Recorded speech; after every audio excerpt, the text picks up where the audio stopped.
How's it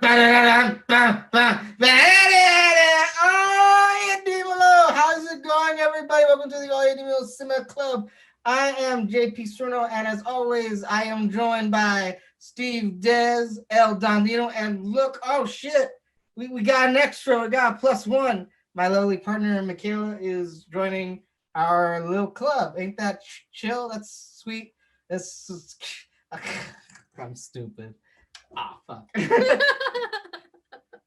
We're good. So today's Oye Demo review is a little different this time around. We're picking a non-traditional film. One could argue that's not even a film. It's basically a recording of a live performance of Hamilton with a few symmetrics, a few quick editing around the corners. I mean, I think it's pretty chill.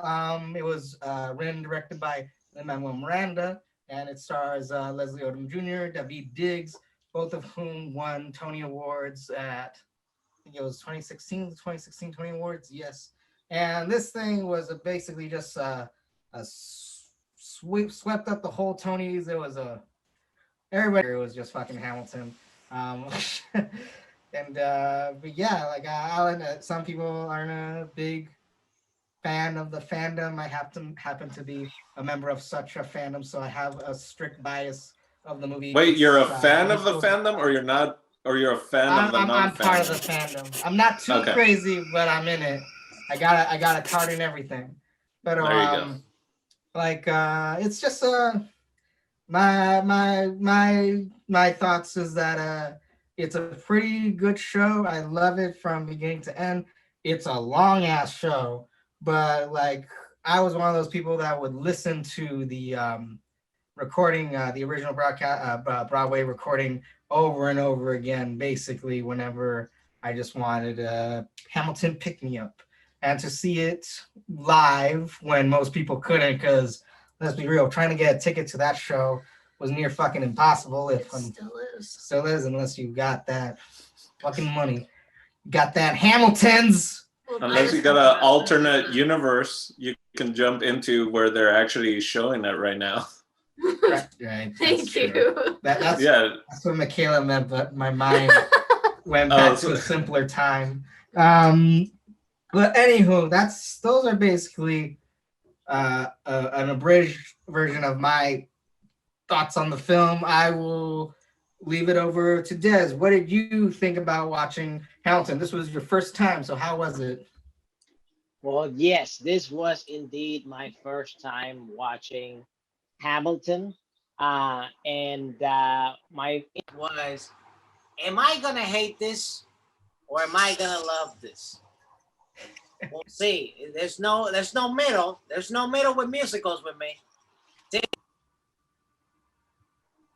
Hate. We just lost your sound. You typically I hate musicals. Typically they either have to have some humor or something to catch my attention, especially a 3-hour one. And yeah, man, my initial thoughts were those, but starting watching it, the beats and the lyrics and the choreo and the rotating space grabbed my attention, and progressively certain characters got introduced and really hooked me in. And yeah, and I still think it's long. Like I really believe that, even though it's like highly engaging and there's really good songs. There's a lot of songs there that could be cut, but I'm also a big fan. I'm just a big fan of the ones that slap, you know, the best hits. You don't have to put the entire freaking soliloquy of it, but it was great. I enjoyed it. It was a good time. My initial thoughts. There you go. Yeah, it's a long show for sure. But the music, man, it's nonstop. I'm gonna get in trouble tonight. Fuck, I'm so sorry. Dino, what'd you thought about about Hamilton? I'll say I'm a mini Ham fandom. I have a passport to fam. the fan fandom from the Hamilton fandom club.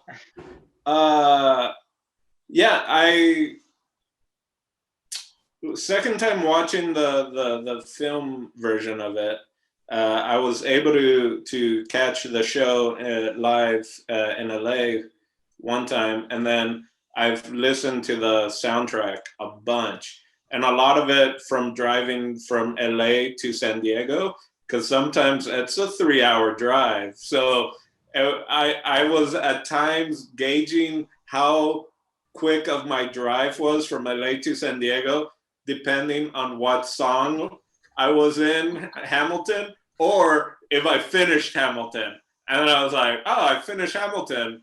Now I got to start something new because I haven't made it yet. Wow, it's a long drive. So yeah, I really enjoyed the music.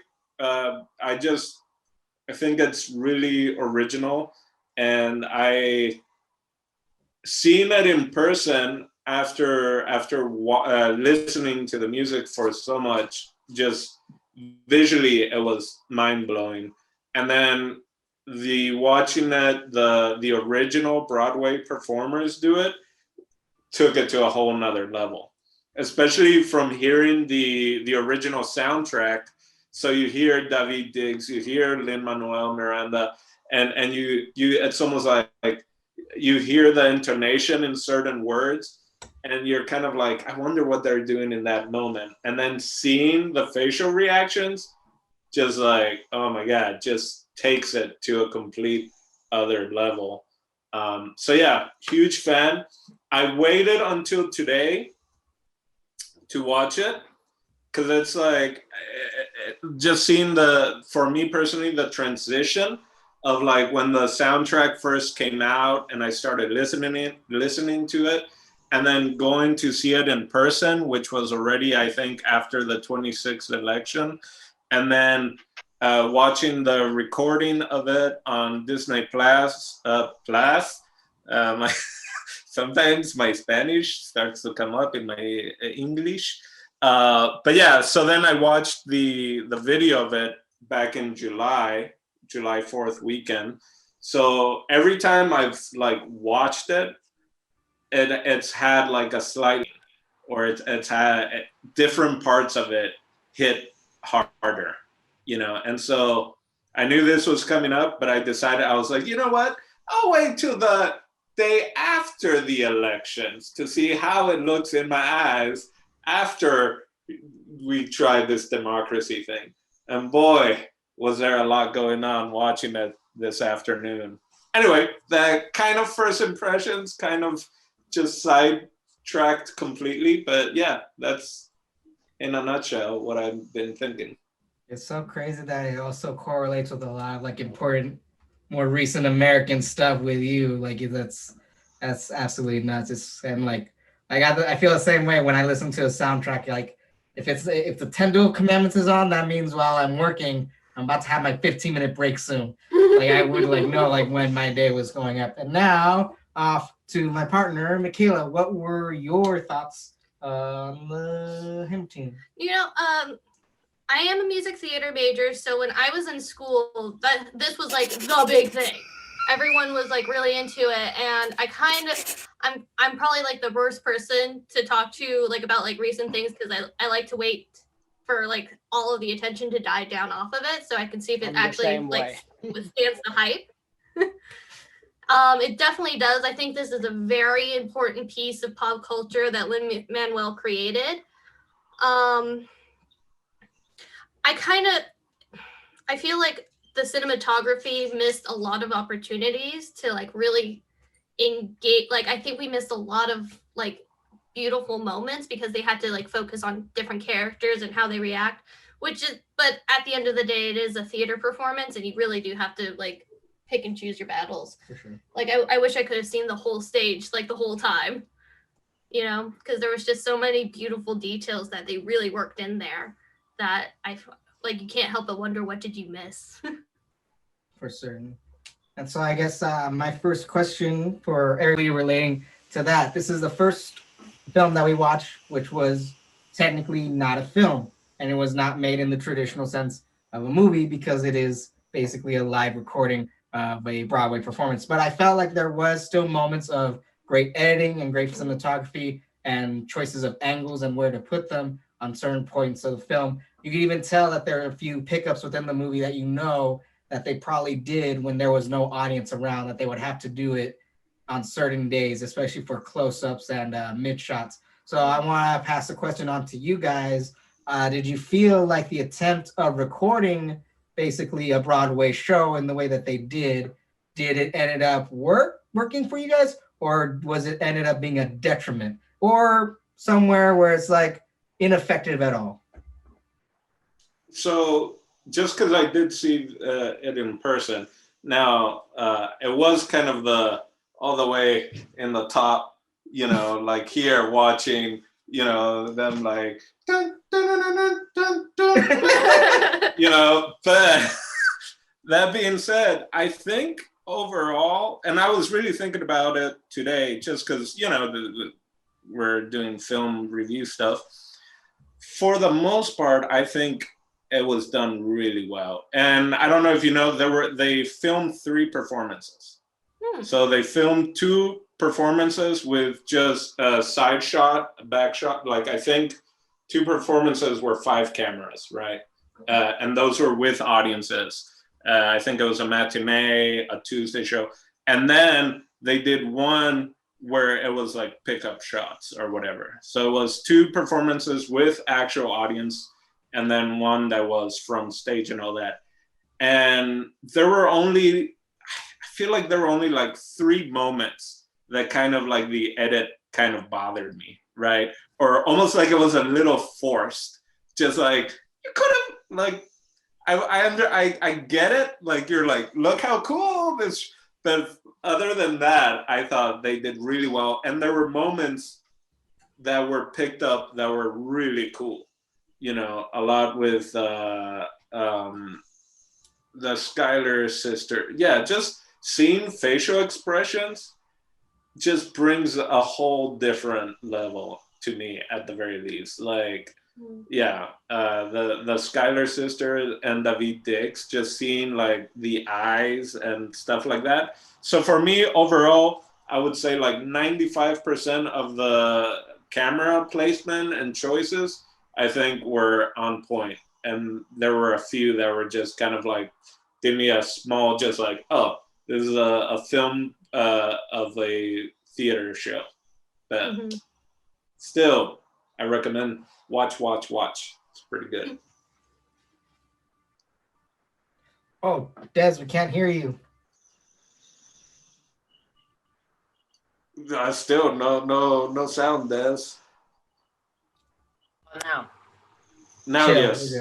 Okay. I agree with Dino. Like 95%, I was like in, but there were like definitely those shots of like, look how cool, and those like kind of dragged, because I was like, this is clearly a steady cam. Like, this is not like, the audience is probably not even there or whatever in that particular shot or things like that. But I think, honestly, I mean, I don't know if Disney financed this from the get. No, they didn't. It was sold. Oh, so they bought it. But I mean, the people that did it, man, like they, to capture what they did and how they did it, man, like kudos to them. I don't know how much of a budget they had or whatever, but I mean, it was pretty impressive. Like there were definitely moments it got me in and stuff. There were moments I lulled a little bit. I'm not gonna lie. Like I was just like doing some other stuff or whatever when there were some whack songs. but yeah. So the movie, just to if I'm not mistaken, it got sold for Disney bought it for $75 million. And they were preparing to actually do a theater release. And then with everything that happened and everything else that's been going on, they kind of like got in touch with Lin and all of them, and it's like, hey, I think we should release it. So there was a restructuring of that deal, but the original sale was 75 million. What I find, just because you also brought up the who produced it and all that, Lin-Manuel is one of the people that produced it, but I forget how many microphones they had to deal with on stage, like ridiculous amount of microphones that were on stage. So just the fact that they're able to like connect all that and put the video to it is just like bravo. Anyway, but also they didn't. Can you guys hear me? Yeah. Oh, okay. They weren't singing live. They were. They were? Yes. 100%? Well, you could tell in some moments that track of audio from a certain performance, especially during the inserted shots. But like, yeah, all the audio that you hear was their live performance in that theater. Good to know. Did not. Yeah. I thought a lot of it was pre-recorded. No, because and that's why the applause and all that kind of fits in pretty well. Because I read a whole thing. They had I forget how many trailers parked outside because the nights that they were recording and all that. You know, they're already in the trailer and doing all the sound and kind of editing on the spot. And then they went back and did the pickup shots and stuff like that. So yeah, must have been good. That must have been hard to do because like my first time watching, I was worried that we were going to hear the audience a little too much, but they found a good balance to like for it not to be distracting. What did you feel regarding the editing and just the cinematography overall? I pretty much suspended my belief for most of it, like to the point where I didn't really notice it, except for like there was like this one moment during this one song where like he went to the close-up like literally the second after they should have. I can't remember which performance, like it was like one of like the big songs and like they go close into the face and they missed the big note. It's just like, but I wanted to see that.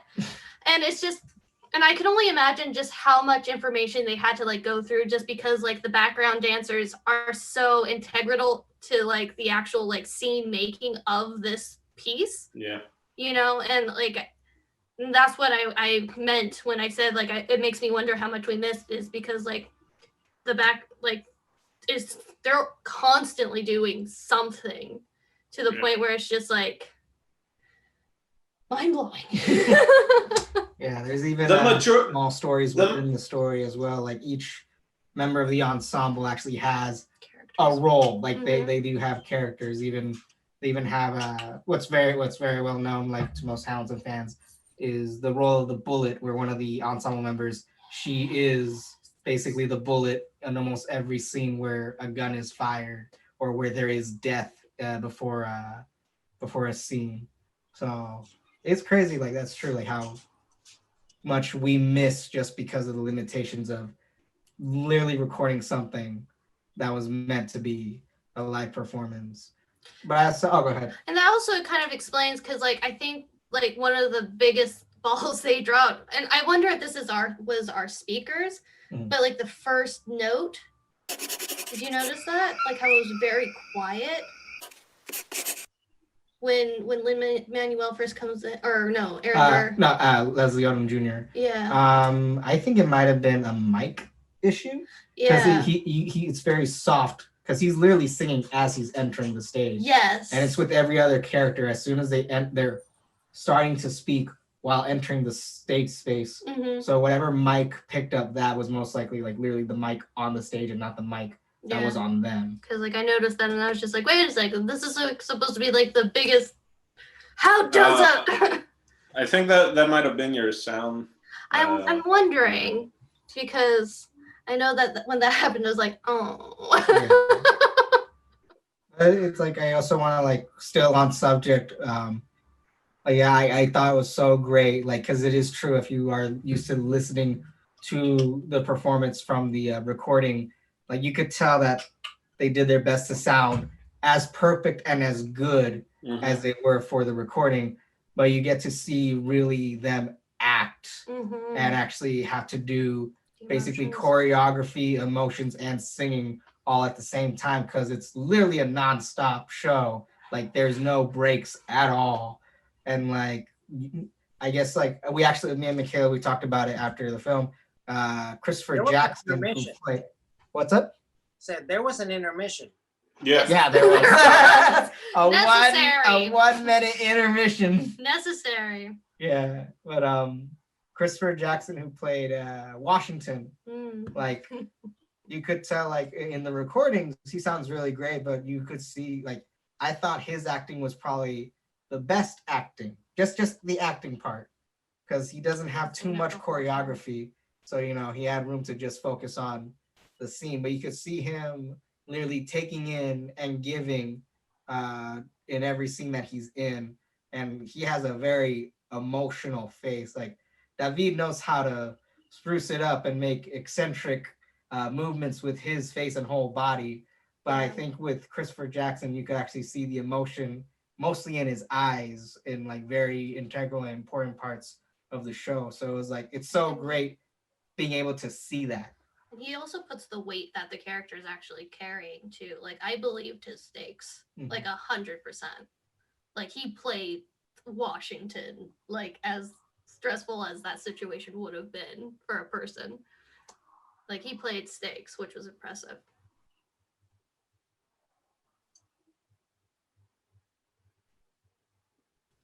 Sorry. I guess since we kind of talked about characters, there's so many characters in the ensemble, and you know, like every one of them has a very important role to play in this musical. So, did you guys have any like favorite characters or favorite interactions? Like for me, my favorite character would have to be Aaron Burr, Leslie Odom Jr.'s character, because as much as the show is called Hamilton, I feel like Aaron Burr is almost actually the main character, because he's basically the narrator of this show, and everything that happens is mostly due to him and his actions. You know, like it's so the show almost feels like it's begging his character to be the main guy for us to root for him, but Hamilton always takes the one step that he was never able to get in the show. And I feel like he had very heavy emotional weight. And as selfish as a character as he is, he never had the ego or the charisma that Hamilton did, which is almost something more relatable for me. So I really liked his character and his performances. Well, and I think that's almost like the hidden twist of the story of this piece that I think Lin-Manuel managed to slip in there, and like just the writing of it, because it is so much driven by Burr's perception, and like that's part of what makes that final piece so powerful is like the moral of the story isn't how hard these people, like it's all about how history is written and how you're perceived. Like he even has a line where it's like, I'm now the villain of this tale, when that shouldn't be the case, or like something along those lines. So I thought that was interesting too. He really does carry the piece. Go, Steve. I'm still processing. For me, I have to say, man, and this is literally like after watching the entire thing, that was again very lengthy. Gotta stress that, because I was like, man, it was a good musical, but it's still very lengthy. I don't like, next time if I were to watch it a second time, I would just watch half one day and half another or something like that. But I just went through it. I was like, oh my God, I feel like I went through a marathon. But I really, really, the performance that I literally had to go to YouTube and look back at that performance was the King, man. Oh, Jonathan Groff. Dude, especially that first performance, he just because he doesn't even move, and he like steals the show. It's insane. It's so good. It's so good, and the song is great. It's amazing. Yeah. But yeah, that guy killed it. Oh my god, I was like, there's so many parts I could play here, but I would love to play that part because it's just so Yeah. fun. I think Michaela said even like, because it's true, like it's weird because, you know, his song is basically like almost like a 70s love ballad. And she was like, this is like if Hannibal Lecter tried to be Elton John. And I was like, oh, fuck, yeah, that's right. Because we watched it, and I noticed, yeah, he almost never fucking blinks He actually only blinks 5 times. in He the counted. in the song. And I was like, oh, fuck. That's fucking crazy. And the spit. Oh, God, yeah. Oh. So it makes sense that he ended up in Mindhunters. Yes, he did. Oh, he was that's right. He's the asshole in that show. No, wait, fucking he's hate not this the character. asshole. He's such a fucking cuck. He's such a jealous ass motherfucker. That's another show. He's not jealous. Anyway, we'll talk about that later. Like, I have a feeling Dino and I are gonna fight you. It's fine. Yeah. I like you. JP, you're wrong. So for me, so this is my thing. Talking about long musical, I would at times just listen when I was before I saw it or whatever. I would just listen to like the first half until like they win, until like New York, before any bad shit starts to happen. You know, like I would stop there.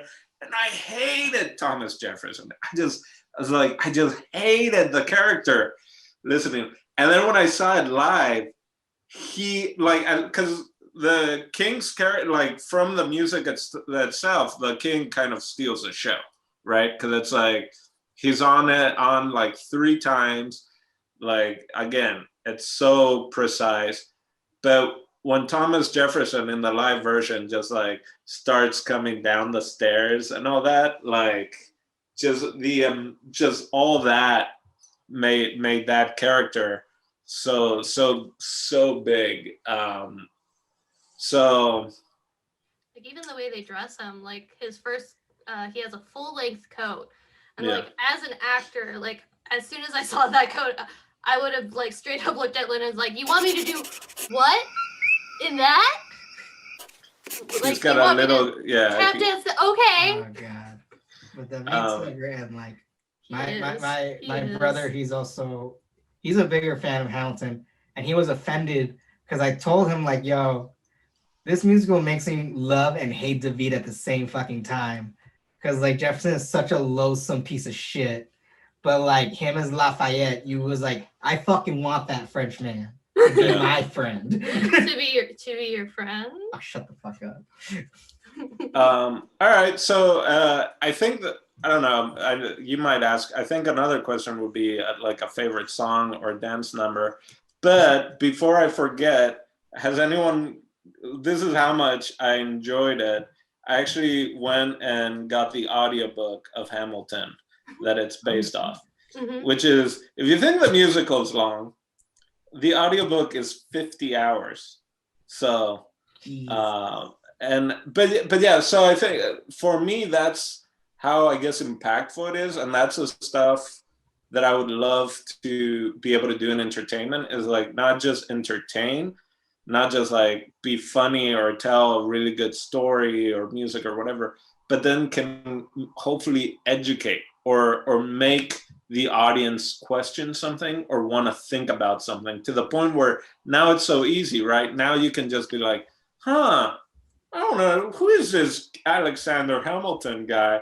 And you start looking, right? Yeah. So I actually, I got it. And it's ridiculous. That first song is like the first 100 pages of the book, almost verbatim, thrown into that first song. And then the other thing is, it amazes me how he was, because it was like I had listened to the soundtrack a bunch, and then I listened to the audiobook, and I was like, these are lines from the songs. So like how he was able to take like lines from Ron Chernow as the writer, and then just lines that Hamilton actually wrote, that were actually in. It's just a whole nother level, right? Oh yeah, no, like I think that's something a lot of people don't like understand about Broadway as like a medium in general. Like Sondheim, like he actually, when his first book that he did was in iambic pentameter, and it's supposed to be like a play on Romeo and Juliet. And Lin is definitely within that vein of like genius. I definitely believe that 100%. No, like that's why it was very interesting, because like there's one part in the musical like where you can tell where he just wants to tell a good story. Like that's why he like makes up that, well, he doesn't make up that relationship with Eliza, you know.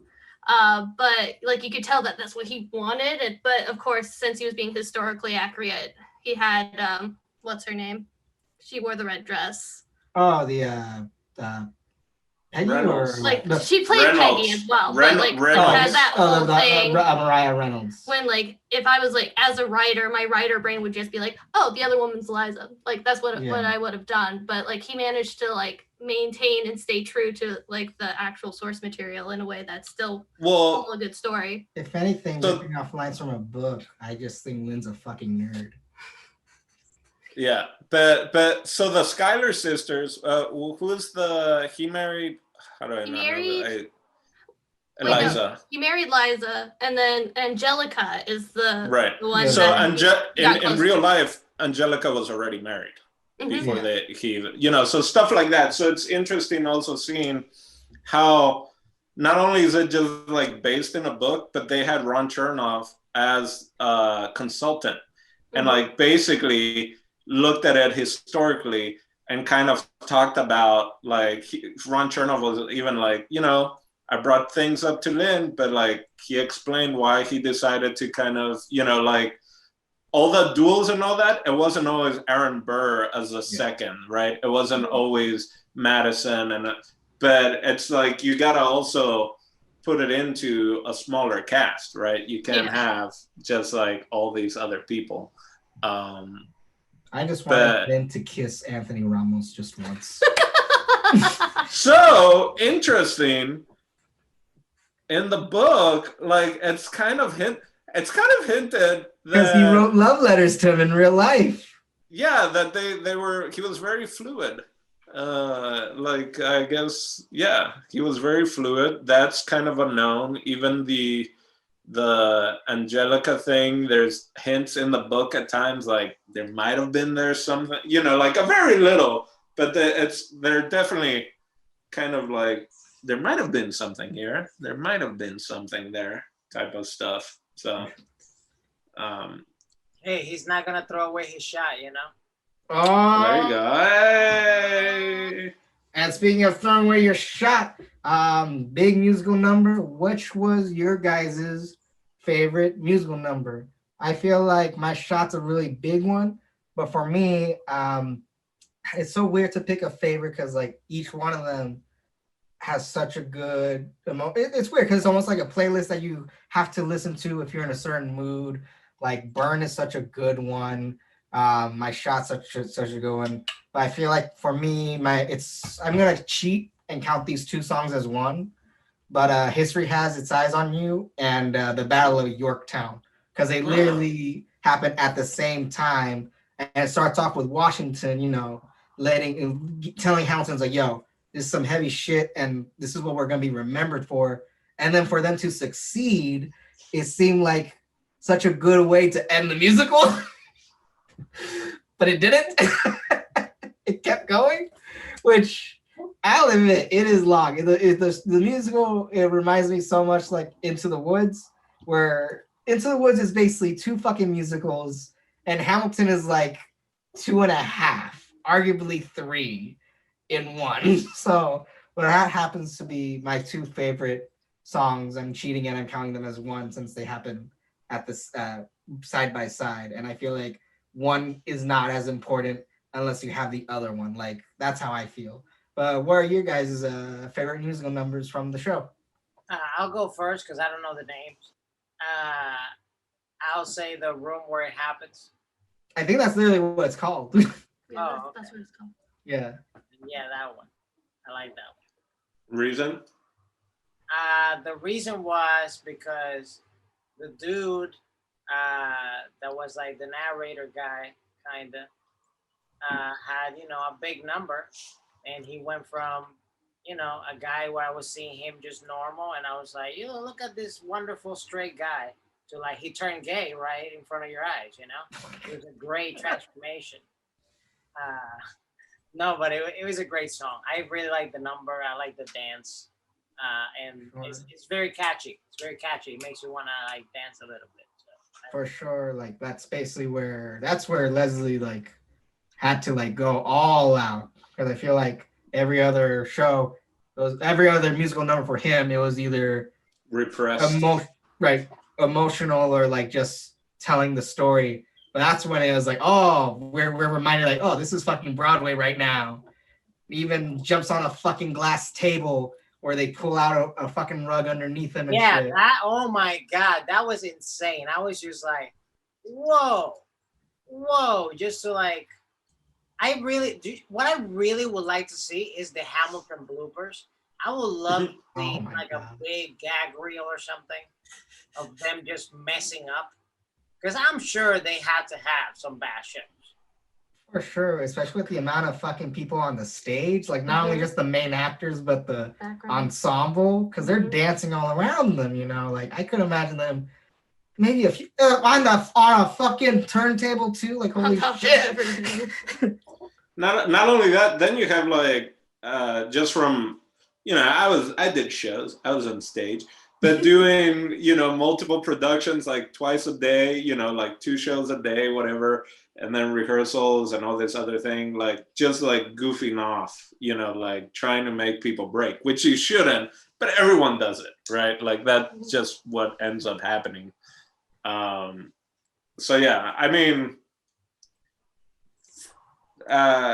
for me, so this I was very surprised with your guys' choices, and I guess I'll answer that with like a caveat / throwback question to you guys, because it's like, what's your favorite song? But then there's visually what would be your favorite song, right? Mm-hmm. So I think that one, yeah, when the room where it happens, now that you mention it, it's like, oh yeah, visually, that to me is way more entertaining than just hearing it. But visually for me is the toast that Angelica has for the wedding, because that is and maybe it was because again, when I saw it live, that's kind of like when the turntable like went into full freaking everything, and at times that's where you miss some of it when there are close-ups and all that,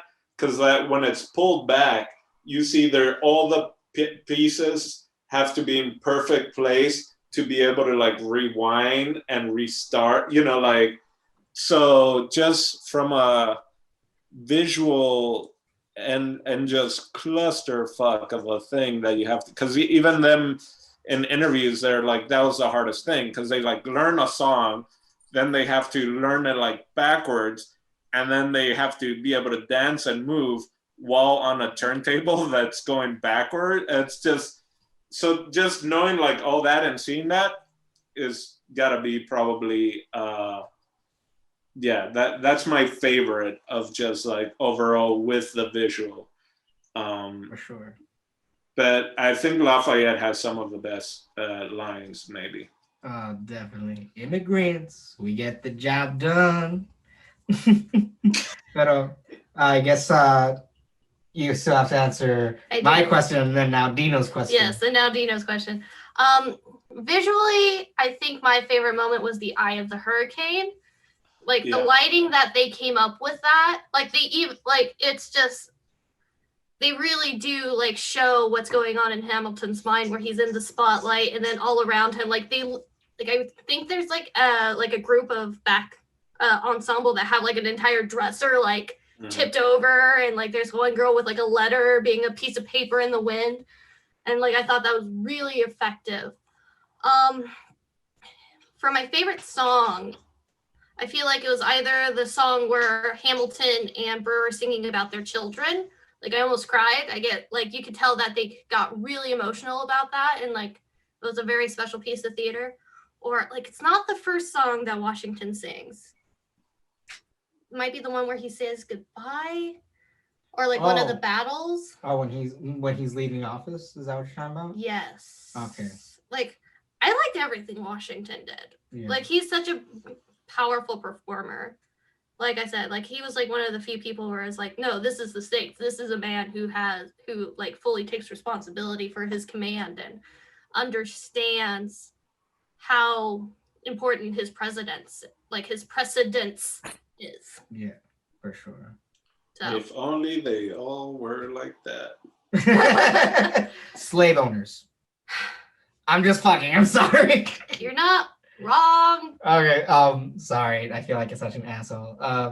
It's okay. For me, But visually, I do wanna bring that up in a bit. Let's put a pin on that. But yeah. yeah. I think we're gonna talk about the history and whatnot of it. Yeah. Oh, the history. Okay. But like for me, since you brought it up, like I it's funny because I actually did remember mentally making a mental note of it. But for me, it would have to be Lin-Manuel's piece or bit in The World Was Wide Enough, right when he's about to die. Because I remember listening to it in the soundtrack. It gave me very eerie vibes because like all of a sudden it's just him singing. And the only other sound that you hear, I don't know what instrument they use, but it sounds like a whoosh that just comes out of nowhere and then just stops and just allows him to speak on its own.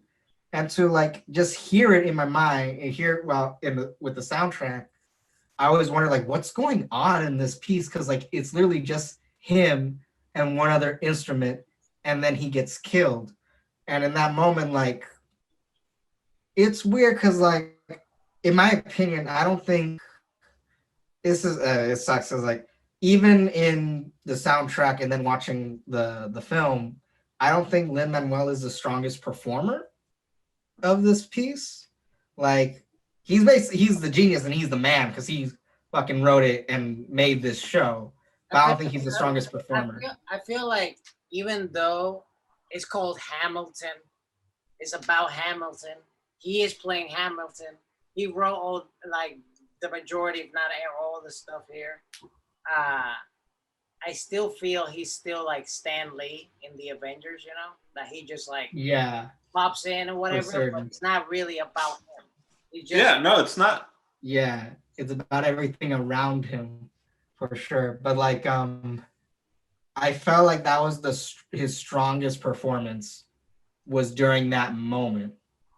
Like for me, like I could kind of I believed basically the fear and just everything coming at him at once right as he's about to die and just accepting it. And we as the audience, like we could, because I'm not gonna lie, like with his portrayal and how his character reasoned with it, I actually really fucking hated that reason. I felt like it was a very selfish reason, and maybe that's what it was historically as well. But like it was such a strong moment. So for me, visually seeing it and like getting the answer to like what was going on was so satisfying and like so like intriguing. I think visually for me, I got two picks. I think one is I think it's the Washington song. Is it the one that he's saying that he's gonna like? It's basically his last time. Yeah. I think it's literally called One Last Time. Yeah, so that one, and then the one from the French dude, the tall guy that was doing the French thing. Yeah. Because like Lafayette. Yeah, when he comes back. Yeah. And he's like the man. That one, because that's the reason I asked, was this live or recorded? Because that's impressive. That guy can like move like that, do all that stuff, and still sing. That's insane. For certain. Because that's one thing. I saw the touring show in LA, and luckily I had heard it so much that I could go along. but they're definitely in a live setting, and especially touring shows, Broadway touring shows aren't always necessarily great, or maybe there are more off nights or whatever. But there were times watching that show, and again, it's also like where your seats are or whatever in live theater. But there are times where it's like, I can't, I would miss what they were saying. So it was like, I'm glad that I know what they're saying, because it's like, no comprendo, at times in a live setting. So I was very happy how they plugged in the sound. For instance, live, the one I saw, the girl the actress that plays Peggy and Mariah Reynolds, her Reynolds was the weakest thing for me. And I think that was just because her voice just didn't resonate and wasn't as sultry as the girl that played in the original Broadway show and in the movie that we just saw. So That's what sucks about double casting, because sometimes if you can't pull both roles, people remember that. It's like, well, they were strong with that one role, but not so much on the other one.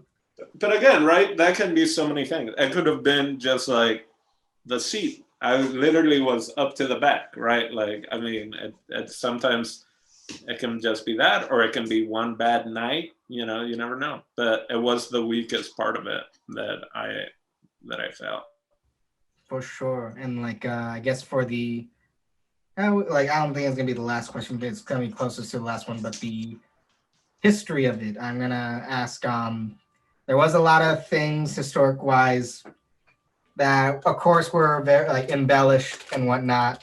Historically, I don't think Hamilton was, because the show kind of shows him as an abolitionist, but I actually don't think he had any particular stance strong enough against or towards slavery. And of course, I joked about it before, but Washington was also basically almost everyone in this show historically was a slave owner. And the show has gotten a lot of shit for that. We have close friends of ours who actually do not like the show because of that particular reason, where it's basically embellishing and fantasizing history that is, let's be honest, not exactly the greatest thing to celebrate, and also somewhat lying about it.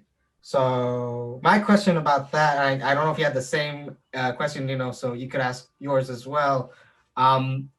Did that, and does that in any way affect the show that you saw, or do you feel like, does that affect it with any historical piece whatsoever that is brought up to cinema or the play? Like, should we allow ourselves to, enjoy something for slightly loosely based on history, or should people be responsible in how we portray history? Well, I don't know. I'll say I enjoy the movie Das Boot, but I don't enjoy Nazis.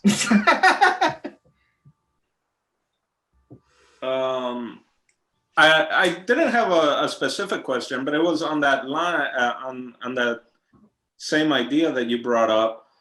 And really just this summer, once the movie came out, is when I first started hearing about people being upset with Hamilton.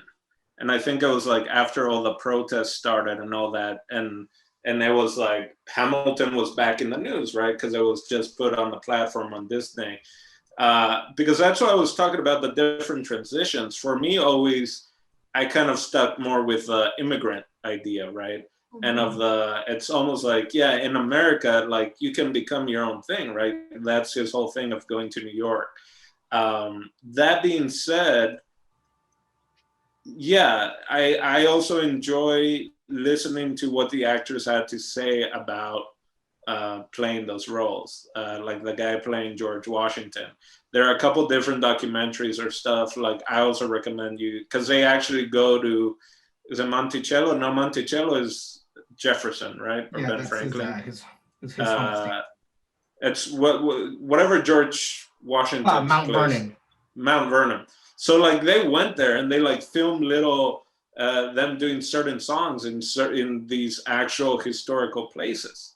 Like they filmed songs like just like kind of right there, just like the room where it happened. I think they did in some freaking old building. So hearing these performers come to terms with that, right? So I feel originally I was like, oh, look how empowering this is. People of color, Latinos, Asian, African Americans are playing these characters and talking about this history. That being said, the slavery thing is thrown in a few times. Yeah, it's not a lot, but it's like, again, the musical is 3 hours long, right?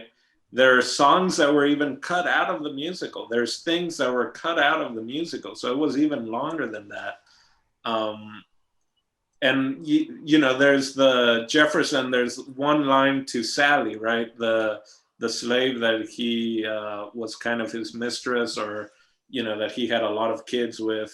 You know, it was like one line here, one line there. But that's where I think you got to be able to separate a little bit the art with the history of it, and that's why I said like it can be entertaining and it can be a starting point to go and research. Because I don't know if anyone can watch this and be like, I really like Alexander Hamilton. He's a great guy. I mean, he was a womanizer. I mean, you know, like he was down to just killing duels for whatever. And then if you read the book also, He was down to give a shotgun to his kid. Right, exactly. In the book, I'm pretty sure he is on the abolitionist side, but he also was even on the side of wanting to create a royal family for America. Like them talking about this, you know, when they were coming up in Philadelphia with the Constitution, you know, the Congress and all that, and talking, like he had some weird, crazy ideas also. That and the biggest thing, because if I'm not mistaken, Ron Chernow talks about like, yeah, he was abolitionist, but he was okay with child labor. and the way Ron Chernow also explained it is like, well, he was an orphan, and so as a little kid he already had to work. So I guess in his mind, Hamilton is like, yeah, little kids should be able to work. Anthony Ramos like on a turnstile saying, "Daddy, Daddy, look." So anyway, so yeah, they all were slave owners, right? Mm-hmm. They were all, and at a certain point, some of them owned, some of them were gifted, and then they freed them. Some of them only freed them once they died.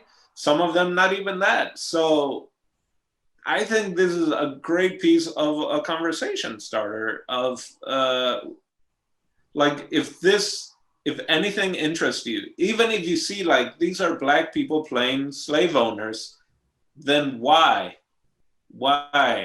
And go and research that is what I, you know, because there's so many other things that we could be focusing on how great of a piece this is, because it was the first time that a lot of people that have never gone to see a live show on Broadway or just a musical, heard and went and saw it. And it was a way to kids to be excited and maybe study about history. And again, if you're going to study about history, about the forefathers, you're going to find out that they all owned slaves and they all did crazy shit. And I'm almost off my high horse. Eliza, like in the book, it talks about like she outlived like everyone, and she almost made it to the Civil War. So in the book already, and again, right, it's Ron Chernow, so it can be like, as a writer, as a historian, you can paint, you know, you can dot, you know, point A to point B, but like it talks about like the end of her life and like, you know, the pressures of slavery and all that were starting to kind of come through, and it was, you know, about to fall apart and all that. So in the book, it goes way more into detail with all those aspects, and again, of of kind of like the dirtiness and all that, I was thinking of like, how can I talk about this? And it's like, if I were to like sculpt and like, you see here a penis, right? It's like, oh, how disgusting, that's a penis. But then if you like zoom out and it's the David that you're looking at, it's like, oh, that's beautiful, right? And, or any Renaissance painting where there's like, or anything in the Vatican, it's like, why do you have a little boy naked? What do you have? You got a lot of little naked boys and girls up there.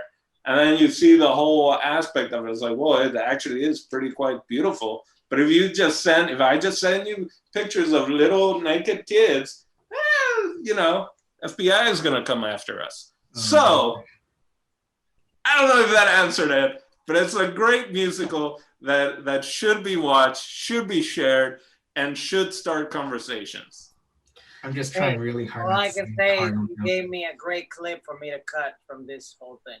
Well, I mean, I think this is a very important piece of culture, just because it is probably the most like diverse cast that Broadway's seen in probably since ever. Not to mention it's literally rap and hip hop. Yes, on top of everything else. But we also need to understand that, like, I think that in our country we tend to almost mythologize the figures of the Revolutionary War. Like, I think that is something, like, when you go to first grade history classes and you talk about George Washington and all of those figures, like, the way we talk about them tends to be very more altruistic. I mean, we already have, like, we have so much folk tales based off of these figures that are just ingrained in our culture, like the whole cherry tree thing. Even George Washington brings that up. Even George Washington brings that up in his song, right? Yeah. That they're mythologizing him, basically. Exactly. And it's just because of that, like, it puts an extra layer. And I think we're finally getting to an age where we can actually step back and talk about, like, this traumatic history that we do as a country have, that we've never really felt comfortable, like, talking about. You know, like, I think that this is why this year is so important. It's like, it's the first, not the first time, but we're becoming more aware of how deep these scars actually are and how they are no closer to healing. And it is something that needs to bring up. But at the same time, we have so much material out there that completely fails to, like, look into this. And the fact that, like, I don't want to sound callous, but Hamilton's not about, like, those specific themes. It's, like, supposed to be around, like, Icarus and all of that, and how, like, ambition does lead to a fall. And the fact that Lin took the time to, like, actually step back and, like, admit that this is a big part of the history and how this was a big part of our economy and how this, you know, I think is very telling. But like I said, it's just, this is such a traumatic thing for our country that I don't know if we'll ever fully get to, like, I think it's going to take a lot more time for us to fully explore how awful and, like, how deep this really does affect us as a culture. Mm-hmm. If that makes sense. Yeah, like, they weren't Totally. items, they were men. And Mhm. they did harm. Say that again?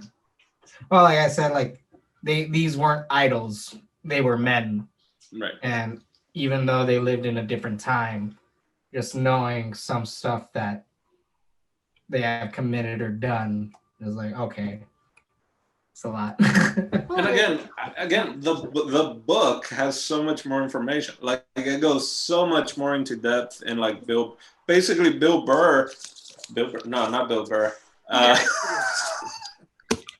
Hey, Hamilton, you fucking asshole! You say about you took that election from me? You son of a bitch! I'll put a cap in your ass. We're going to Boston. That's a great Bill Burr impression right there. No, but like, Burr was basically tiptoeing the line of the Americans and the British. He was really like, I'm just gonna land with whoever wins. From what I read, once I was reading the book and all that, like, that's what I got from, like, him. but yeah, no one other than, the Schuyler sisters, like, I feel like they were probably the most redeeming things in the book, just because of everything women, it's not like they really had rights anyway back then. So like what they were able to accomplish and stuff like that is, is pretty impressive. But yeah, it all goes down to education, I think, and just how history books will only deal with slavery or even civil rights for like 2 paragraphs, and that's it. Civil rights happened, and now we're all equal. That's not gonna help. Yeah. So when and again, once 2016 happened, the big issue was like Trump attacked all the immigrants. So then every line, and you kind of hear the cheering, is of, immigrants, we get the job done. Every time that, it was just cheer, because it became an anthem for anyone who's an immigrant or feels like an immigrant. So that Lin has talked about how that the response has evolved until now, where it's like, all right, now it's like we have Black people, but we are as performing white slave owners, right?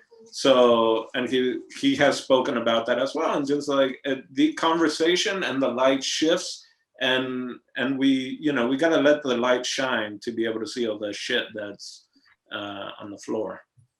Anyway, very nice. Okay, it looks like we're nearing that hour. We're close enough. So, like, yeah, it's been an hour 30, almost an hour 30. So I guess we will move now to final thoughts. So I'll wait until everyone says their end. So yeah, do you want to give your final thoughts? I think this is the third time me saying this, but I think this is a very important piece of culture that really explores our roots and where we've come from and how we perceive that. Like, that's a big theme throughout this entire show is how history perceives us and how we affect that. I think that this is something that if you have an opportunity to watch, you should. The music's great. I'm pretty sure Not Gonna Waste My Shot is going to be an iconic song for the rest of ever. That's what I got for y'all. I'll go ahead. Very incredible and awesome musical. I typically hate musicals, but I like this one, so that has to tell you a lot of things. Especially is it only because it's a Puerto Rican that wrote it? Yeah, probably because of that. Mucho amor. Basically, you just grab that audiobook you were reading and put some what's the name of that musical, the one the I Like to Live in America, that one. West Side Story. West Side Story. Essentially. We're sorry in the Heights? Like, no. Or maybe that too. But yeah, and the way they did, I love, especially for me, for someone that it's a little bit slower, especially when I'm like getting taught history stuff throughout like a musical. I love how they broke down things into rap battles. I think that really helped a lot, at least for someone like myself, to digest all this information. Yeah, if I have a bad critique, is that it's a little too long. But now I know for next time to watch half of it and then half of it. But it was great. It was great, man. I was entertained. I watched the whole thing in one sitting. I would never do that again, ever again. But yeah, it was great. I recommend it. 2 thumbs up. Pass it on to someone else. Cool. So really quick, because you brought West Side Story up. Just to tie that into culture and stuff like that, Lin-Manuel actually was working with they were rebooting West Side Story, every so often. And so they got together because they wanted to make it more actual Latinos in it, right? Because in the movie version, Rita Moreno was the only Hispanic actress in the movie, right? Everyone else was kind of Italians with a tan. So Lin-Manuel has talked about how like they worked on changing or putting more Spanish in the songs or translating them so that it's more. And they had test audiences and everyone hated it because that was just like as stereotypical as something like that can be. It still takes has a place in the like musical history kind of aspect or whatever, right? So that just kind of goes to show that even when you try to do the right thing, as try to make it a little more more correct, if you will, by having more Spanish involved or more Hispanic people, and just might not work, and it might just be better to start completely fresh anew. So yeah, that's just a side story, just because you brought up West Side Story and Lin-Manuel was involved with that.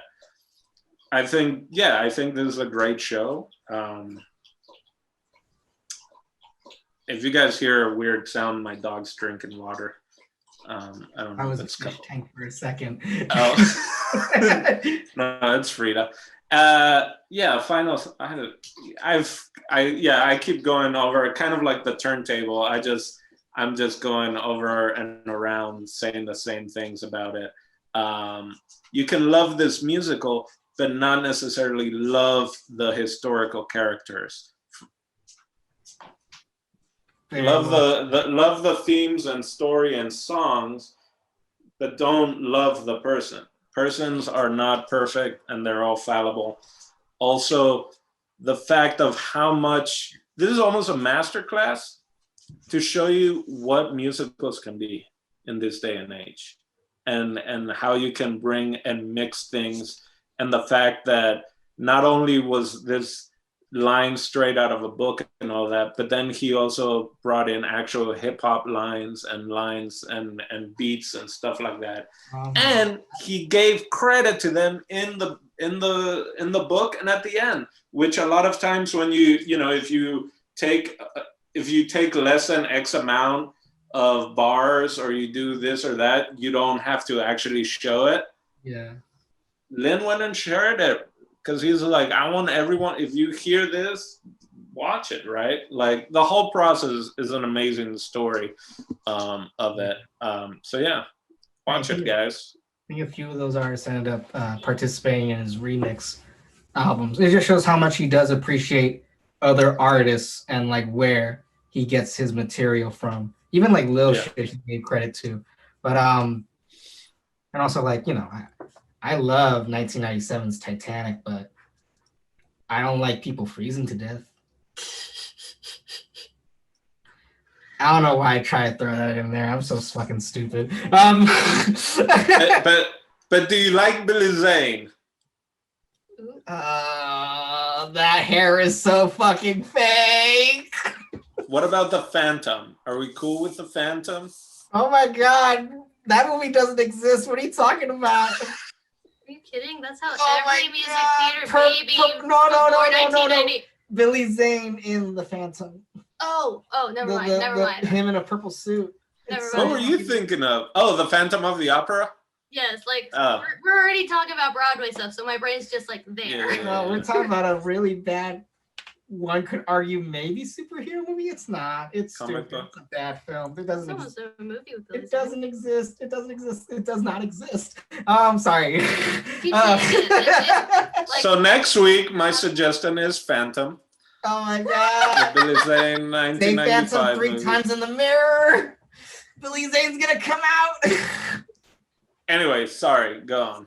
It's chill. My final thought, if you do enjoy the original soundtrack, it's almost, you have to watch this because it's the closest thing, unless you got up $1 million, and once this fucking pandemic is over, it's the closest thing you're gonna get to like how the show was originally made and how it was originally intended. with the people who first started it too. It's such a treat that they actually ended up getting as many original performers as they could for this piece. Because I think by the time that they recorded this, Lin-Manuel and Jonathan Groff, they were already like they were done with the show. I think only Jonathan Groff. Only Jonathan Groff. Yeah, and that's why there's even a thank you in the For credits. the other actor. Mm-hmm. True. But yeah, so that in itself was really cool that they were able to make that happen. Oh, sorry. It's so great. Like he really does give credit where credit is due, and like it's just so amazing because like it's almost top 10 on all three fronts: the acting, the singing, and just the movement and choreography. Even just the simplicity of the set, which was something that I wanted to talk about, but like that's a whole different discussion as well. Like the way that they made it look like how a New York harbor would look like back in the day, and they're all just acting there. The rustic feel of it all, and just oh gosh, it's just overall. I know it's technically not a movie, but it's just a great, beautiful work of art, and I absolutely enjoyed it. Although, yes, it's pretty damn long. It's a great ensemble piece also. Just from the music, you don't think, but then when you see it, I'm like, damn, the ensemble is on it. For sure. Oh Anyway, my gosh, that one guy who played the multiple roles. Well, they all play multiple roles, but Robert Lee. Oh no, Charles Lee. That guy is like, I only have a few lines, but I'm gonna fucking do my thing. All right. They're all great. A personal favorite of mine. Absolutely beautiful work. Highly recommend. So I'm gonna pass it on to Des. Des, whose pick are we watching next week, and what is it? Well, if my prediction is correct, Dino doesn't have a movie. Is that correct, Dino? No, my movie is.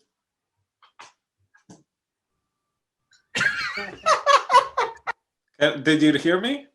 No. Oh, the movie I picked is. Yeah, you're doing it on purpose.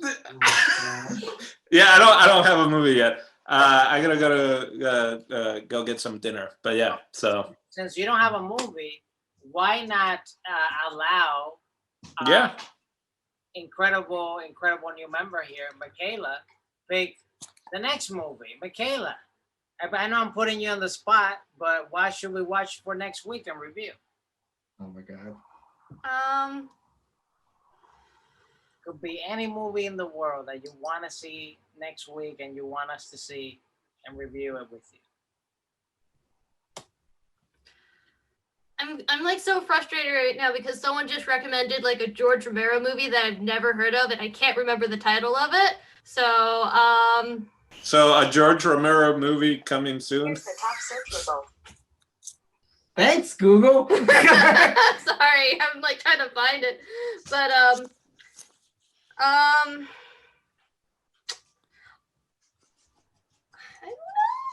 You good? Pick whatever you I want. mean, we can just post that You later. say that. Really okay, how about this? Next week's movie is going to be a George Romero movie. I like it. I can You go just with that. stick with like the ultimate classic, Night of the Living Dead. Oh, okay, chill. Have do y'all that. seen that one? I think I saw it once, maybe Like the a long original, time like ago. 1968? Oh, probably not. Okay, let's do it. All right, George Romero's Let's do 1968's Night of the Living Dead. Night of the Living Dead. We'll see you next Sweet. week. All right, bye guys. Bye. Gotta go. Thank you. Hey, I'm Jason Echoes, and thank you for watching the Oye Network. There's some videos here. Watch one of them, and then you can subscribe to the network, and you can see more good stuff.